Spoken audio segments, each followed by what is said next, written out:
buenas tardes, estimados televidentes y radioyentes. Dijo Fidel de Hugo Chávez el 14 de diciembre de 2004, cuando se cumplían 10 años de su primera visita a Cuba. Prometiste volver un día con propósitos y sueños realizados. Volviste y volviste gigante. Ya no solo como líder del proceso revolucionario victorioso de tu pueblo, sino también como una personalidad internacional relevante, querida, admirada y respetada por muchos millones de personas en el mundo y de modo especial por nuestro pueblo.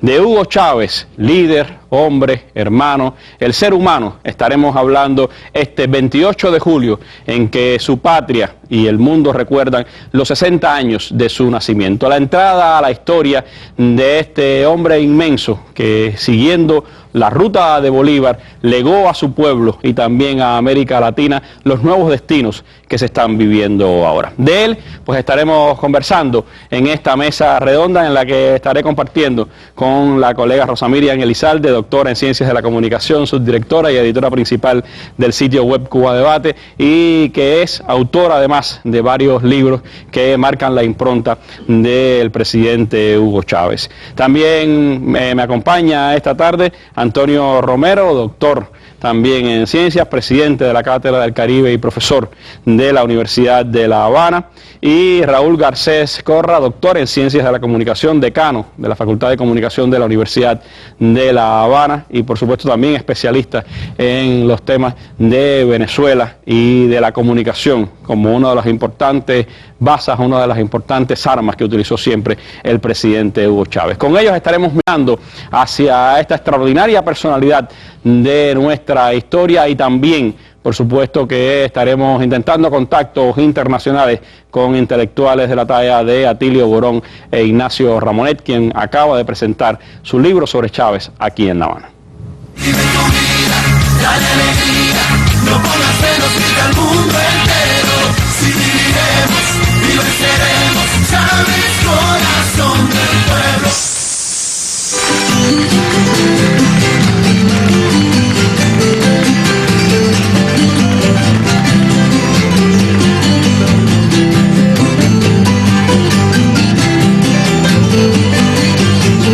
Como que la historia es de los grandes el postigo, hoy nace el mejor amigo, 60 julios después. Histórica solidez nos convoca a esta campaña, porque el que fue con su hazaña los Andes iluminando, vive en el puesto de mando del cuartel de la montaña.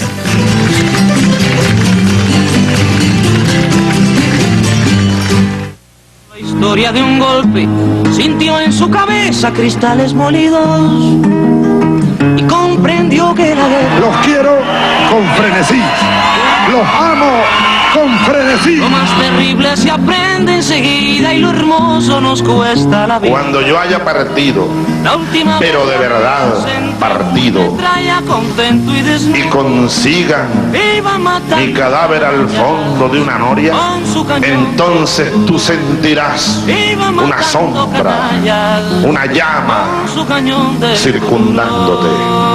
Uno se va, pero no se va. Cuando uno le toca irse, uno se queda circundando. Chávez cambió el curso de la historia hacia la redención de la patria. Así afirmó hoy el presidente venezolano Nicolás Maduro en los actos de homenaje que en Venezuela se organizaron en esta jornada del 28 de julio. Allí en Barinas, en la ciudad natal del presidente Hugo Chávez, hubo diversas conmemoraciones y especialmente pues se inauguró un parque que lleva el nombre del líder bolivariano. De las actividades en Venezuela, de este homenaje del pueblo venezolano a su líder, comenzamos en esta mesa redonda con imágenes que nos han llegado desde el hermano país. Y este mismo día lunes, con motivo de conmemorarse los 60 años del natalicio del comandante supremo, líder de la Revolución Bolivariana, Hugo Chávez, comenzaron los actos en el cuartel de la Montaña en Caracas, donde reposan los restos inmortales del gigante de América. Con un cohetazo en toda Venezuela, a la medianoche comenzaron estos festejos por el natalicio del presidente Hugo Chávez, quien el 28 de julio estaría cumpliendo 60 años. El pueblo venezolano se congregó a las afueras del cuartel de la Montaña en la ciudad de Caracas para celebrar el natalicio del comandante Chávez, líder con mayor proyección en la historia más reciente de Venezuela, un gran estratega visionario, así lo han catalogado muchos líderes mundiales. La celebración se extenderá por las próximas 24 horas, sobre todo en su natal estado Barinas. A esta hora es importante destacar. Vamos a cantarle como quien hace una oración de amor. Primero, vamos a darle gracias a Dios. Palabra cierta, ahí está. Gracias a Dios por habernos regalado a un hombre tan maravilloso como el comandante Hugo Chávez. Vamos a darle gracias a Dios por habernos permitido acompañarlo en esta lucha por la nueva independencia y la redención de la patria. Y vamos a darle gracias a Dios por haber continuado su obra y estar siendo leal a su obra, a su proyecto, a la patria. Con los acordes de la Orquesta Sinfónica Juvenil de esa entidad territorial, el presidente Nicolás Maduro, en compañía de la primera combatiente Cilia Flores, compartieron con la familia del líder bolivariano junto a un pueblo que recuerda hoy más que nunca el legado de quien fuera el presidente de esa nación, el líder supremo de la Revolución Bolivariana. Seguidamente Maduro llegó hasta la casa donde vivió durante su infancia Hugo Chávez, y ahora se presenta una significativa exposición fotográfica que recuerda su vida y obra allí en ese lugar.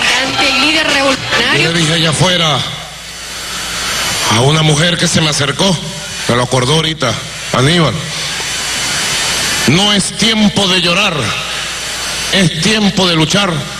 Y creo que tengo razón, pero no importa. También se vale llorar nuestras lágrimas de amor por el comandante infinito de esta patria rebelde y libre que nos dejó. Los honores al comandante supremo de la Revolución Bolivariana no cesan. Decenas de personas llegaron hasta el cuartel de la Montaña en Caracas, donde se encuentran los restos mortales de Hugo Chávez, con la finalidad de hacerle honores al celebrarse este lunes 60 años de su nacimiento. Las emociones se hicieron sentir entre los presentes, quienes recuerdan con gratitud al comandante supremo de la Revolución Bolivariana.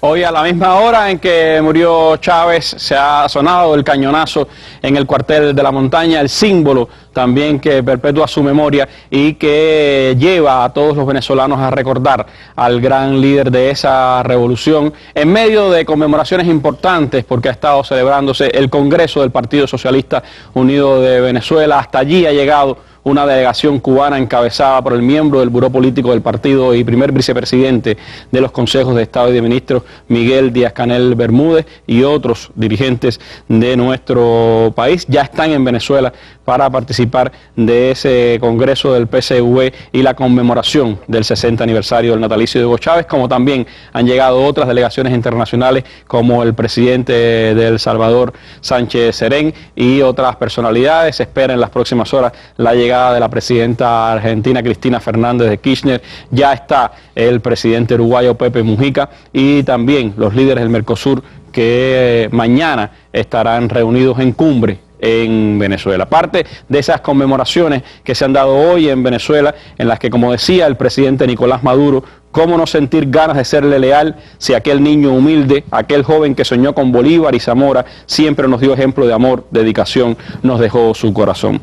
De ese hombre y de ese niño, Rosa Miriam Elizalde tiene mucho que contar, porque tuvo la posibilidad de entrevistar a muchos de los contemporáneos de Chávez, a los que lo acompañaron desde la niñez y después en los grandes momentos de la historia de Venezuela. Para sus contemporáneos, ¿qué era lo que más resaltaba, Rosa, en la personalidad de Chávez, en el ser humano, las posibilidades, los momentos que pudiste intercambiar con él? ¿Qué fue lo que más te atrajo de esa personalidad histórica? Era un hombre de una sensibilidad extraordinaria. Fíjate, ahora hay una moda que en el periodismo, sobre todo, de cierto cinismo, cierto distanciamiento, de la equidistancia, de los tonos grises, de no emocionarse. A mí me cuesta mucho trabajo hablar sin emoción de Hugo Chávez.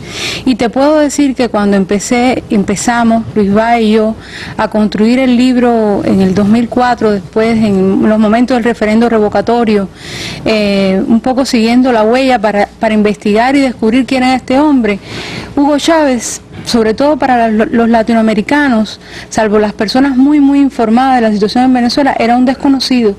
De hecho, ese libro lo que trataba de responderse era de dónde había salido ese hombre, quién era ese hombre, que para nosotros era, por supuesto, un líder revolucionario con una cercanía a Fidel, que había estado aquí en el año 94, muy jovencito, en la Universidad de La Habana, pero era una historia que se nos perdía un poco en la nebulosa de la historia venezolana.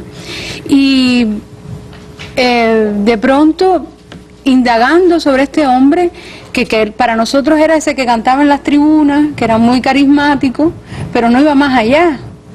Y de pronto empieza a surgir entre las historias de los amigos, sobre todo de los vecinos de Sabaneta de Barinas, donde estuvimos, un personaje extraordinario, que no solo era en su propio rostro la superposición del negro, del indio, del blanco, sino que era un hombre que tuvo una niñez entre las más pobres que se podía imaginar uno en el llano venezolano.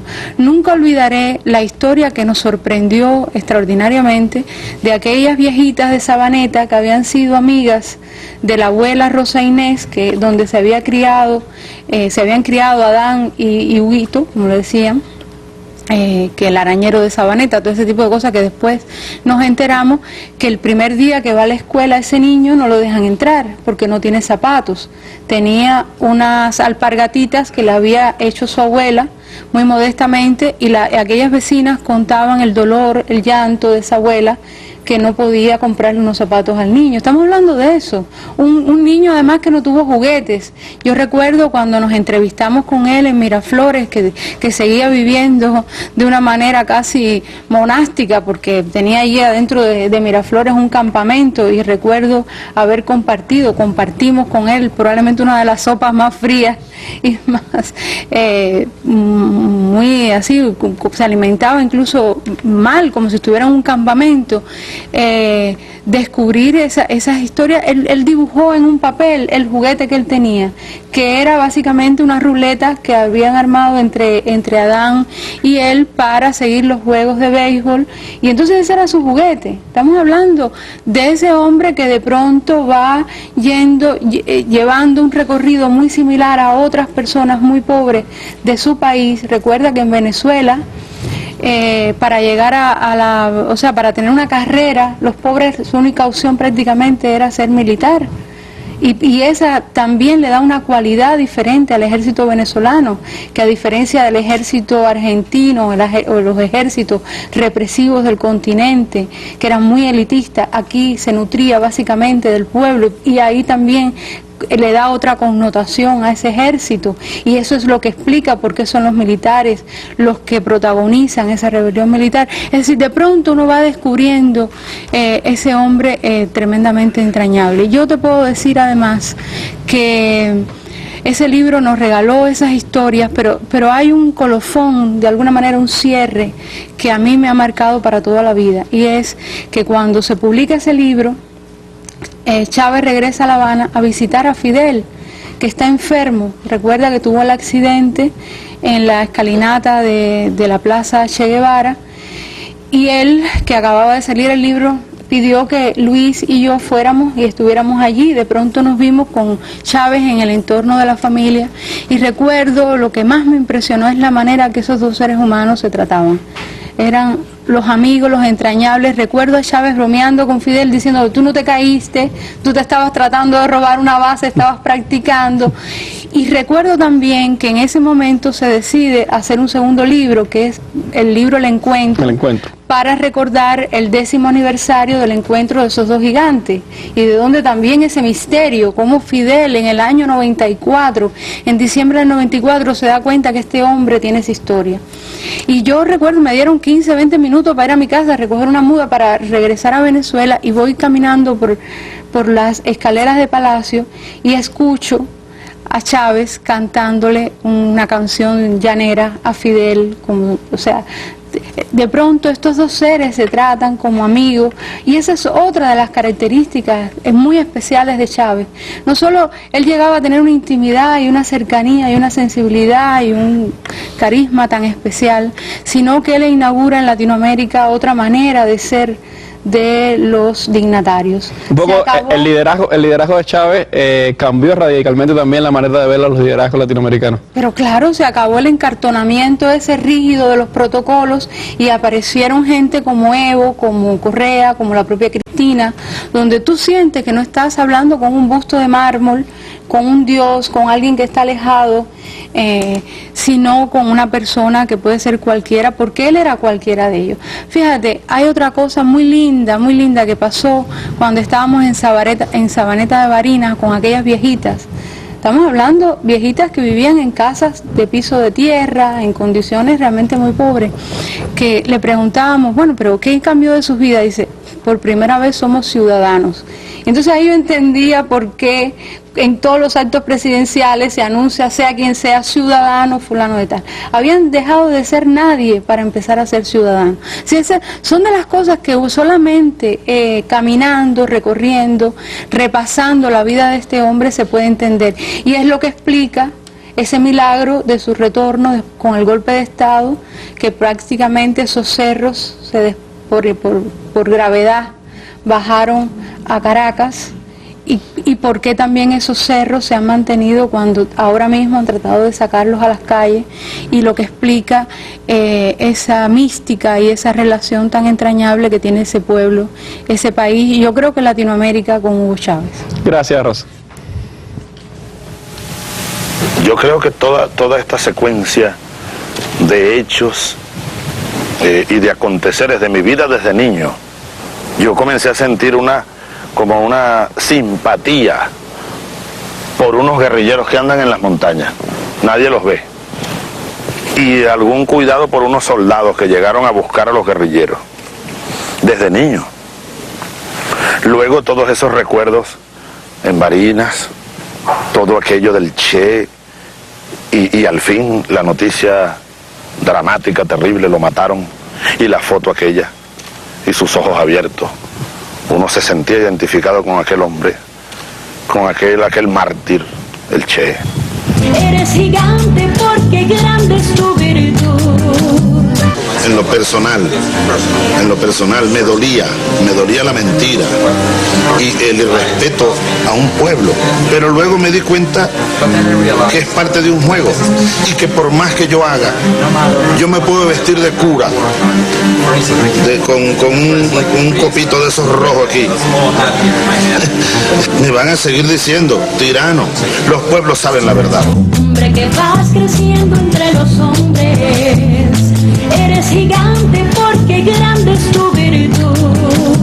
Soldados como eran, a los 21 años ya andaban persiguiendo guerrilleros.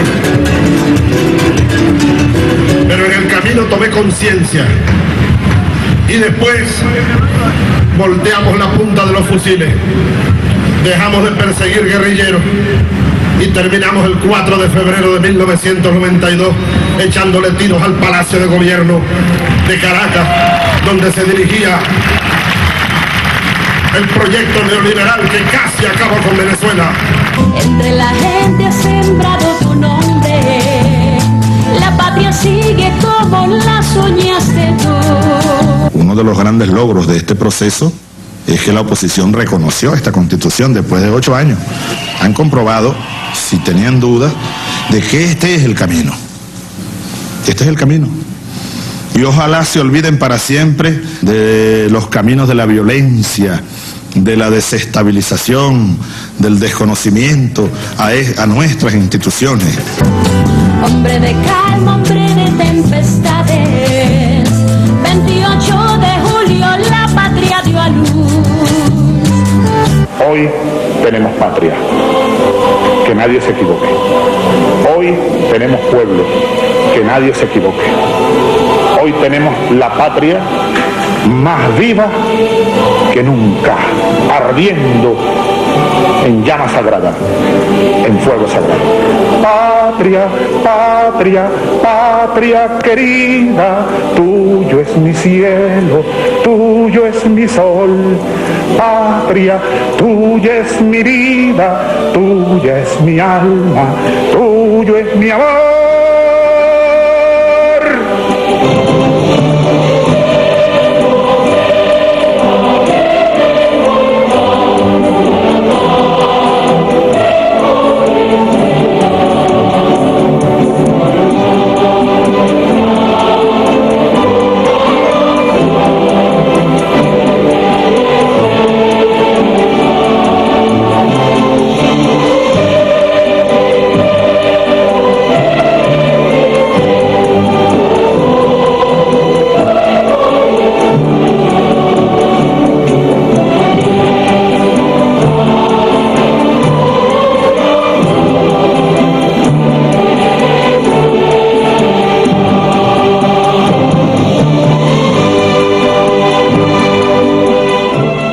Si yo me callo, gritarían las piedras de los pueblos de América Latina que están dispuestos a ser libres de todo colonialismo después de 500 años de coloniaje.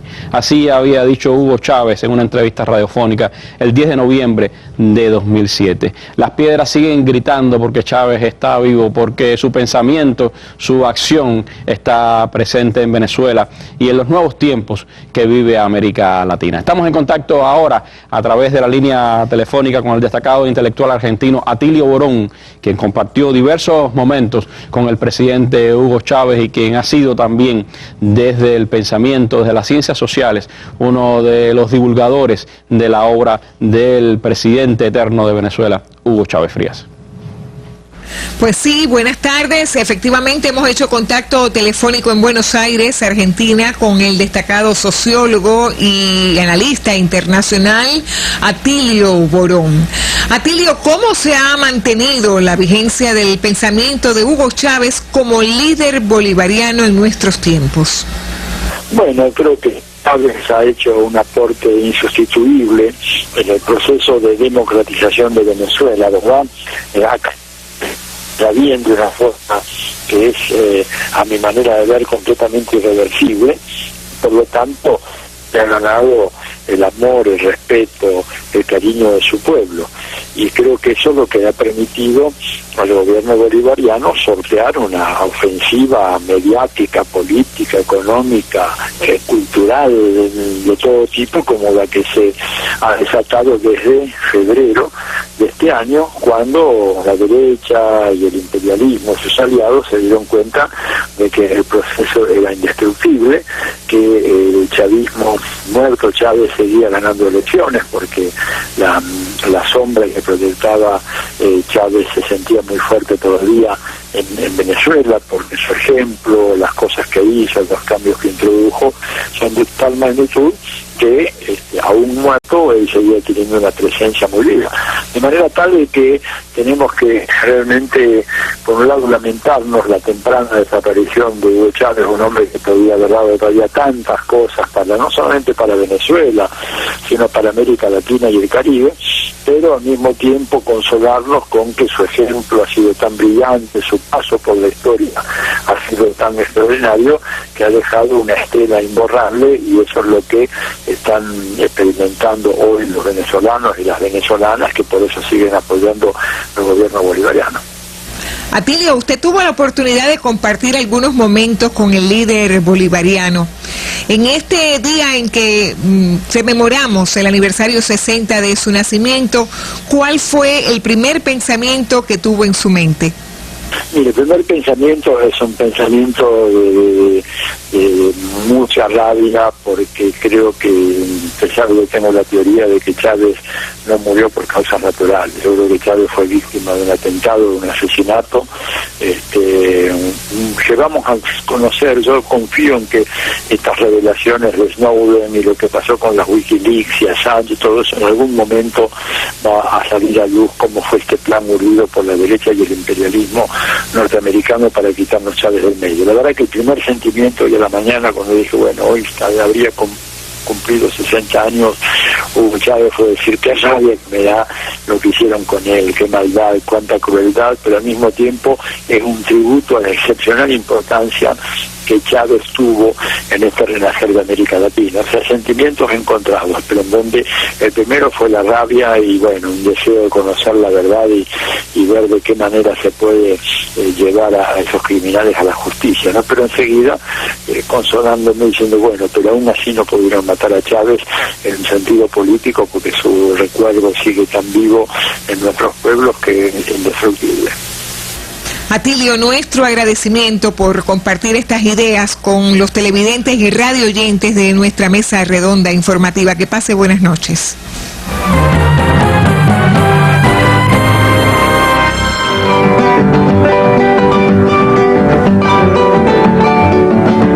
El campeón olímpico es Fidel. Pasa que él es muy generoso. Él es el campeón olímpico de todas las olimpiadas políticas, históricas. Ahora, la experiencia del socialismo cubano es extraordinaria, ¿no? El Venezuela está apenas hemos puesto como el azimut en la brújula, dirección al socialismo. Un cambio de 180 grados, porque íbamos de rumbo, bueno, neoliberalismo, capitalismo e imperialismo, pues, unos esclavos, una colonia del sistema imperialista. Ahora, bueno, es el giro radical, ¿no? De 180 grados rumbo al socialismo.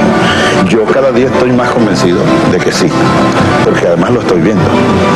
Fíjate que la propuesta socialista de lo que nosotros hemos dado en llamar el socialismo del siglo XXI, y estamos desarrollando, leyendo, estudiando mucho y sobre la marcha, desarrollando, oyendo, experimentando. Este detalle indica mucho. Hace 10 años atrás, y así fue durante el siglo XX. Yo le preguntaba a los venezolanos, una encuesta seria, sus opiniones sobre el socialismo. A favor del socialismo, casi nunca pasó del 10-12%.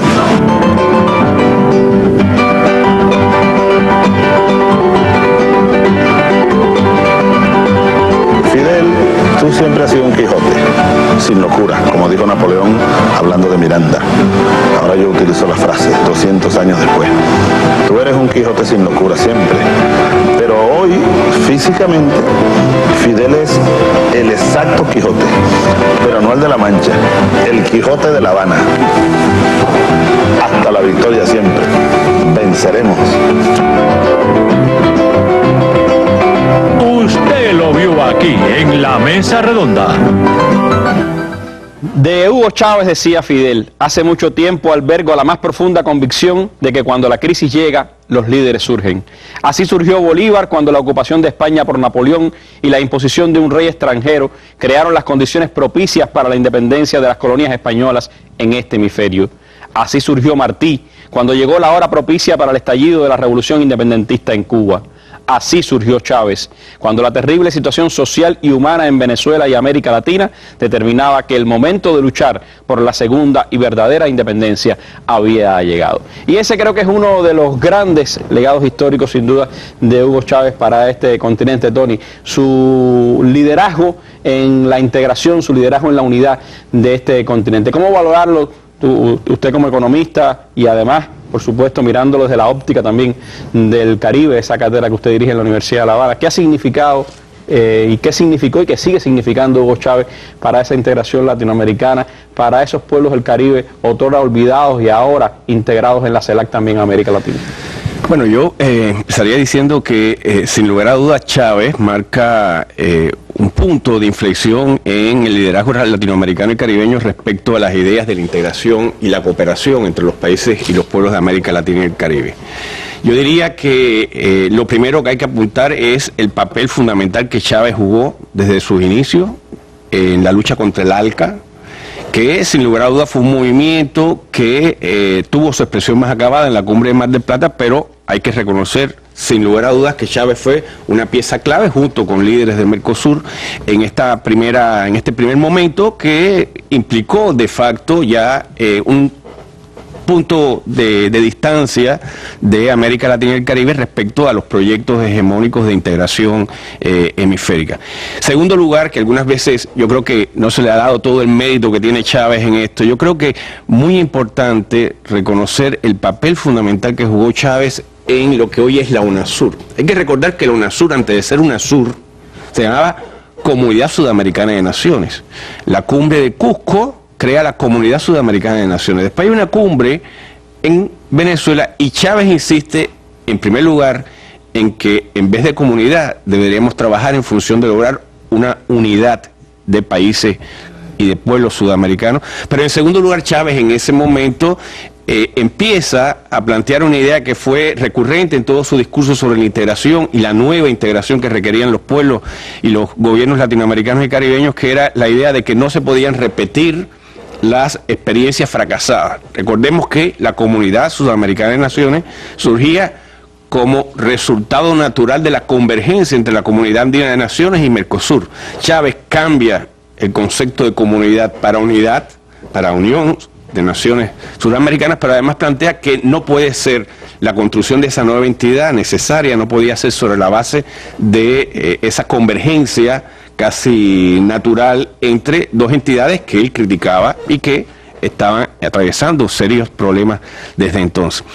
En tercer lugar, yo diría que Chávez fue fundamental ya en el año 2004, bueno, el ALBA junto con el comandante Fidel Castro, que sin lugar a dudas marcaba digamos, un nuevo tipo de integración, que hay que reconocer que en sus primeros momentos hubo bastante escepticismo dentro de los especialistas, incluso dentro de los líderes políticos, acerca de qué era ese engendro que no transitaba por los canales y los pasos tradicionales de la integración, que presuponía ante todo una integración de mercado y una integración comercial. Pues el ALBA también hay que reconocer el papel fundamental de Chávez. Y finalmente yo diría el papel fundamental de Chávez en la CELAC. La cumbre fundacional de la CELAC tiene lugar en Caracas y no fue por casualidad, fue sin lugar a dudas un reconocimiento ya a esa altura de los pueblos y de los gobiernos de América Latina y el Caribe del papel fundamental que había tenido Venezuela a lo largo de casi una década en temas de buscar un nuevo accionar, un nuevo discurso, pero un nuevo accionar a la integración. Ahora, yo creo también que hay que reconocer en este legado de Chávez, fundamental para la integración latinoamericana y caribeña, dos elementos fundamentales que algunas veces se soslayan porque se insiste mucho en el ALBA, en UNASUR, en la CELAC. Yo diría dos elementos fundamentales que son resultado de la impronta de Chávez, de la idea de Chávez y del esfuerzo de Chávez.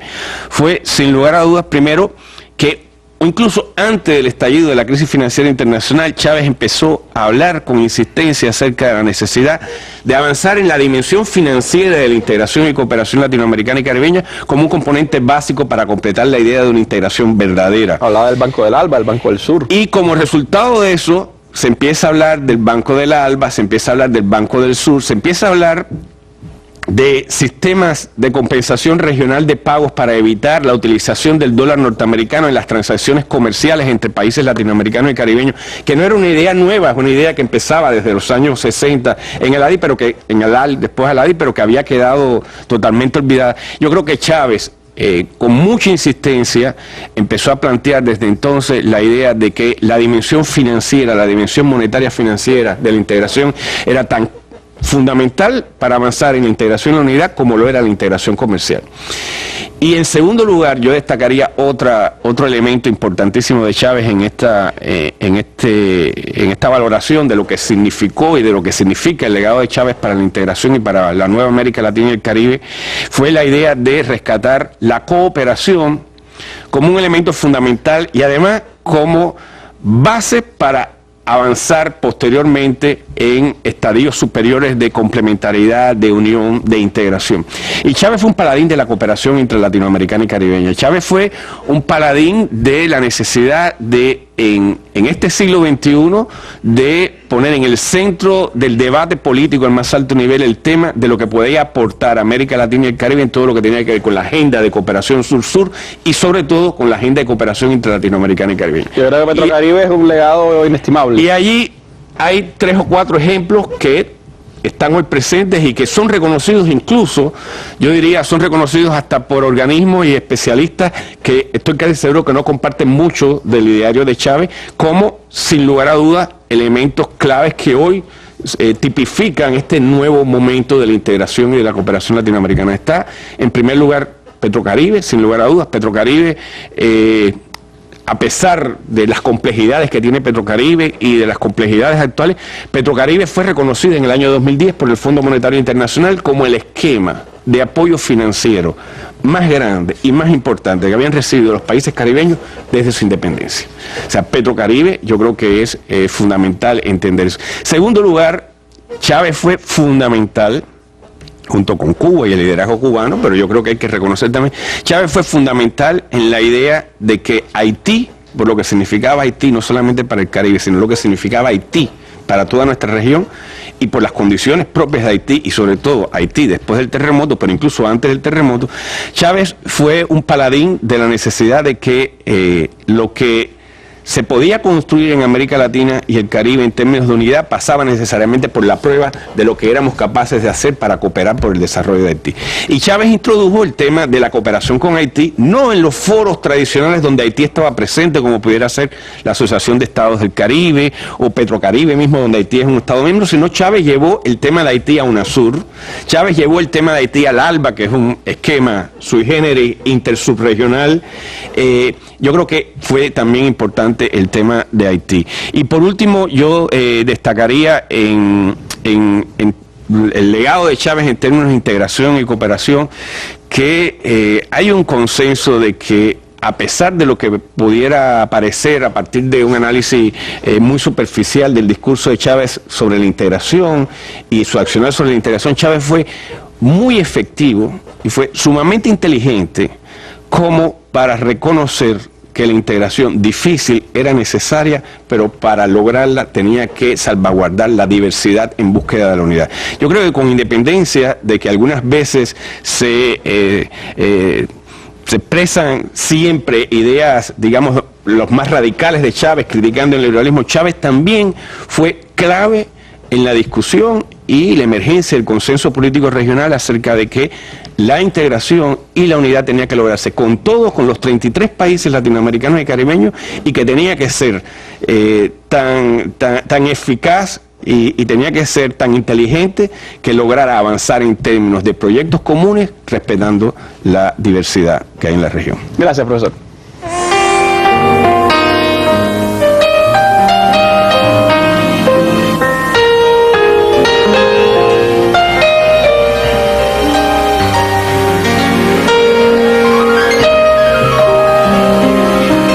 Pienso que Chávez es un hombre de muchas virtudes, extraordinarias virtudes. Está su grandeza, su elocuencia, su capacidad de enfrentar los problemas más acuciantes de su país y del hemisferio, pero también una de sus virtudes es su sencillez. ¡Viva la revolución bolivariana! ¡Viva el comandante Chávez! ¡Viva el comandante Fidel Castro! Llegaba, saludaba a todos, hablaba como si fuera una gente del pueblo, que no dejó de serlo nunca. Y ese es el recuerdo que vamos a tener de él. Y yo te voy solo a repetir a nombre del pueblo venezolano aquella frase de Martí: Fidel, para ti, para toda Cuba, dándote las gracias por tu tiempo, por tu afecto, por ese amor de hermanos. Amor con amor se paga, hermano. Muchas gracias. Fidel lo dijo, Chávez es el mejor amigo, yo diría también el mejor hermano que ha tenido el pueblo cubano, y lo demostró desde el primer día que pisó esta tierra hasta el día que salió de acá para viajar hacia la eternidad. Es difícil hablar de él sin emocionarse, sin que se le empañe a uno los ojos, sin que se le apriete y se le estruje el corazón, porque realmente todavía no concebimos que no esté entre nosotros. La mejor manera de consolarlo es pensar que está y que no se ha ido. Un abrazo bolivariano, un abrazo revolucionario, hasta la victoria siempre. Venceremos.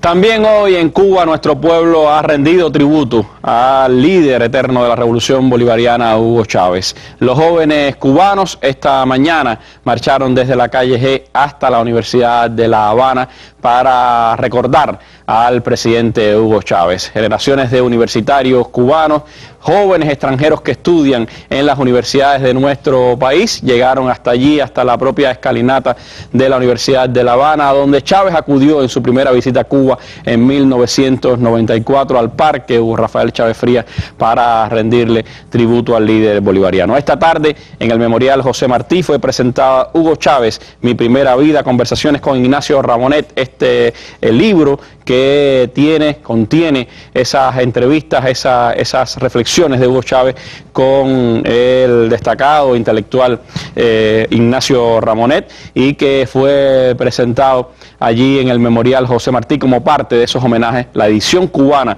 de esta entrevista que fue presentada allí en el Memorial José Martí. Esta noche, a las 9 de la noche, justo cuando suena el cañonazo de La Habana, también desde el Morro Cabañas, la juventud cubana rendirá tributo, en ese tributo de los amigos cubanos al mejor amigo de este país, a Hugo Chávez Frías. Estarán rindiendo allí tributo los jóvenes cubanos a Hugo Chávez en esas conmemoraciones que nuestro país ha tenido durante este 28 de julio. Con Ignacio Ramonet conversamos hace pocos minutos aquí en este estudio, estaba por acá con nosotros en una emisión para Telesur y nos dejó también su testimonio para esta mesa redonda de su visión de Hugo Chávez, el líder bolivariano, el hombre que también se convirtió para él en un amigo.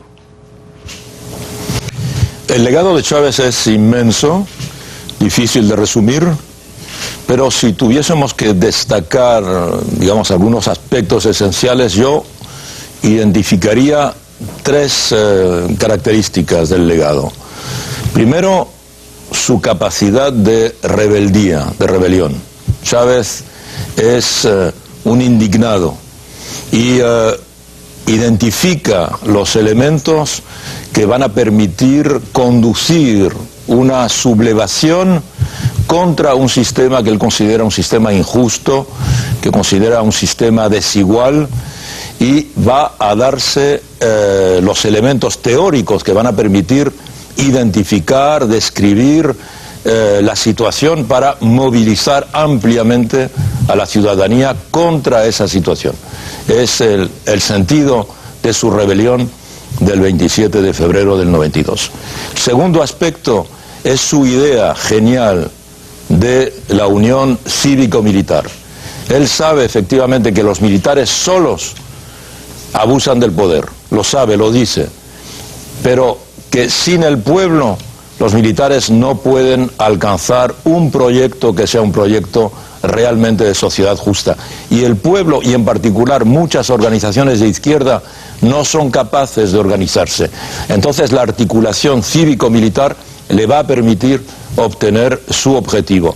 Ese es el segundo aspecto. El tercer aspecto es la solidaridad internacional. No es bolivariano por casualidad, es bolivariano porque sabe que la revolución no se hace en un solo país, la revolución se hace en el conjunto de América Latina, y liberar un país no tiene sentido si no se libera el conjunto de América Latina. Por eso él tiene la idea de lanzar proyectos de solidaridad latinoamericana, Petrocaribe, UNASUR, la CELAC, todos estos proyectos, el ALBA, que él ha lanzado, van en ese sentido, hacer realidad el bolivarianismo hoy. Estos son 3 aspectos nada más del legado de Chávez que siguen vivos y que siguen siendo la actualidad del pensamiento chavista.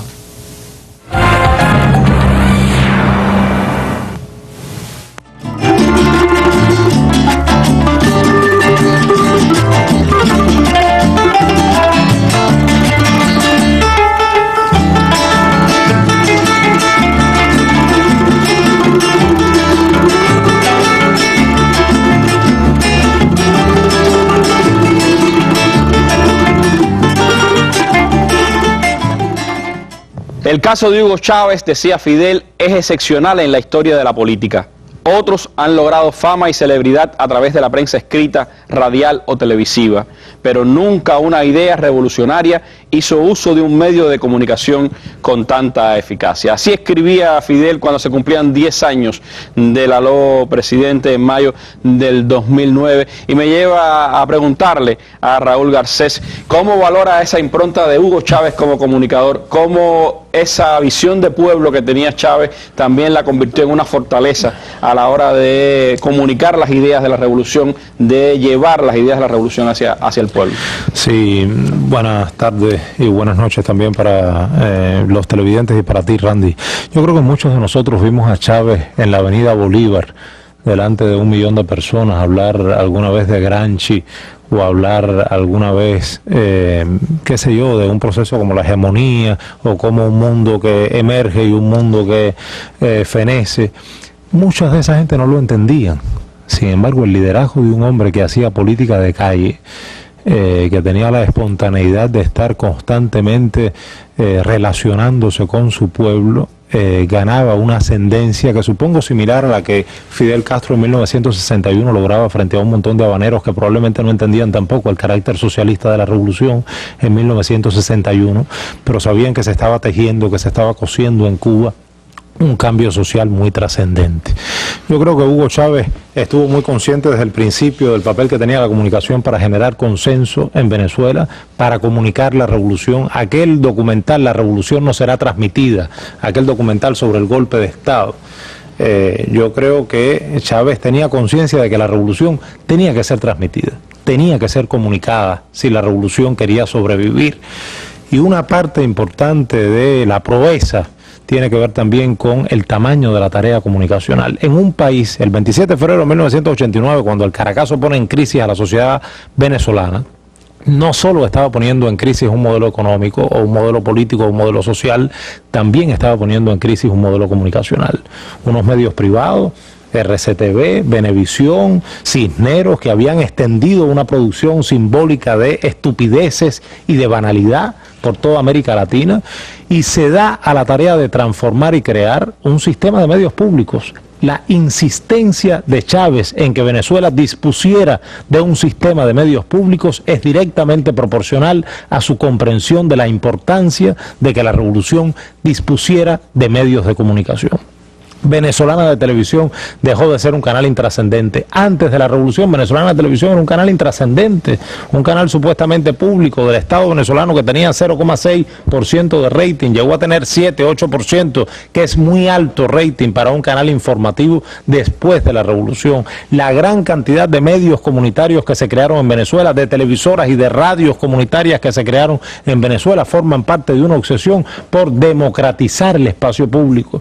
Cuando Hugo Chávez habla, que fue por cierto muy malinterpretado o manipulado por la derecha, de una hegemonía comunicacional, está hablando justamente de disputarle el espacio público a los medios privados y tratar de avanzar en esa democratización de la que hablamos. Y lo otro tiene que ver con vestir esa democratización de una institucionalidad. No solo dejarlo a la espontaneidad de empezar a repartir proyectos y dinero a medios comunitarios, es también crear una institución como el MINSI, el Ministerio de Comunicación e Información, que fue de alguna manera un antecedente importante que tendrían otros países después. Hoy se habla en América Latina de leyes de comunicación, hoy se habla en América Latina de políticas de comunicación y de ministerios de sociedad de la información en Ecuador, en Bolivia, en Argentina, etcétera.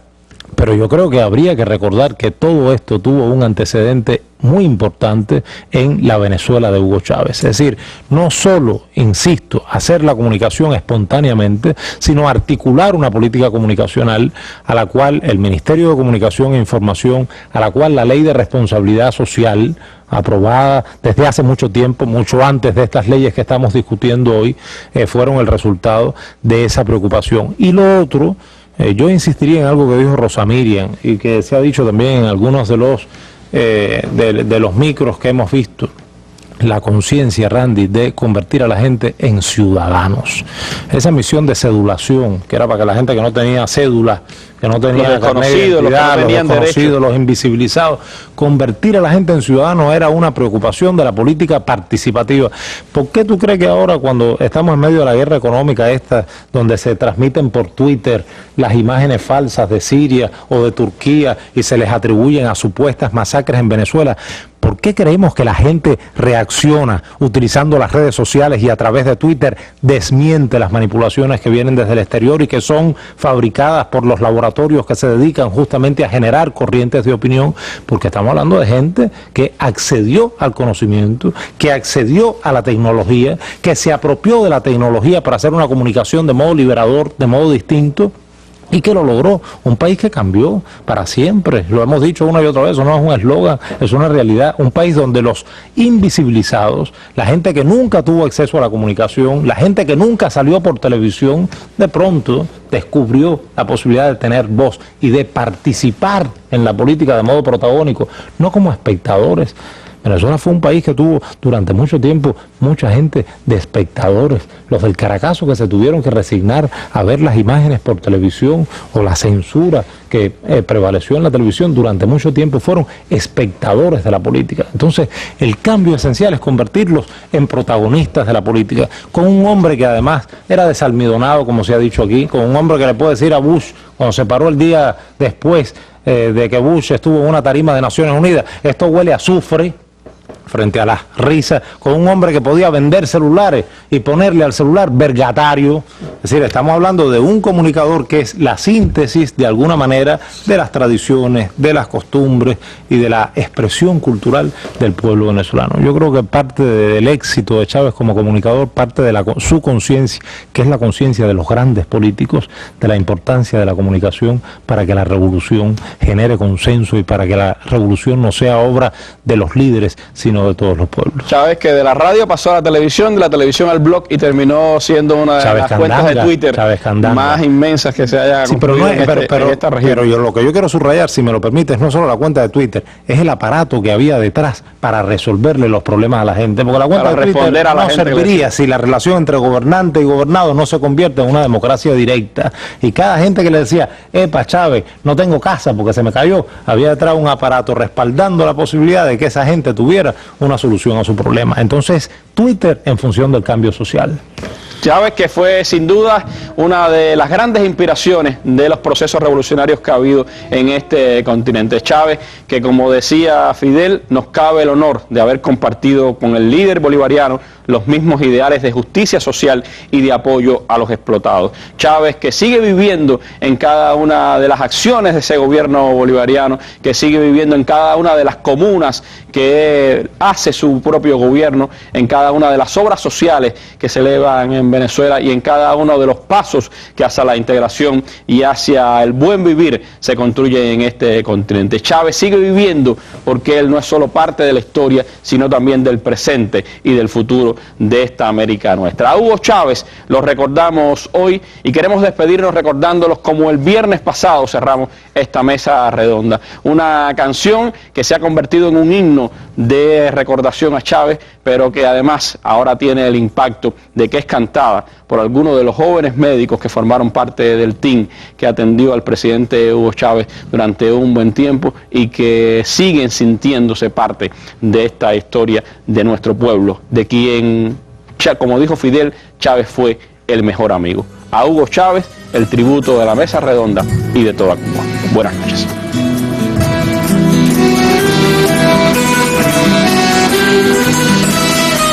En la despedida del amigo queda un adiós detenido, palabras que se congelan, ganas de ya haberlas dicho, lágrimas que no se lloran para no aceptar que se ha ido, pena convertida en gloria, amanecer extendido.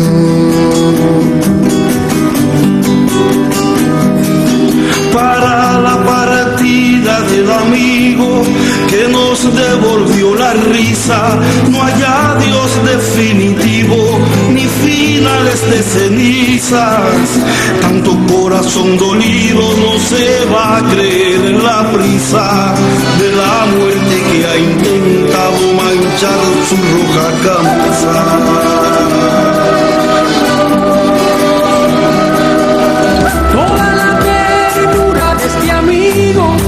Desparramada en la brisa de un pueblo que habían dormido, de una América hecha trizas.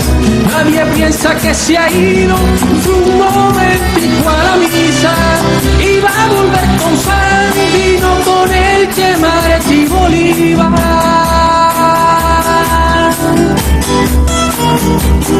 Ese rastro que dejó el amigo, ese antídoto de vida contra la sierra que sueña América dividida, el que levantó al mendigo y compartió su comida, su manera de estar vivo nunca va a tener medida.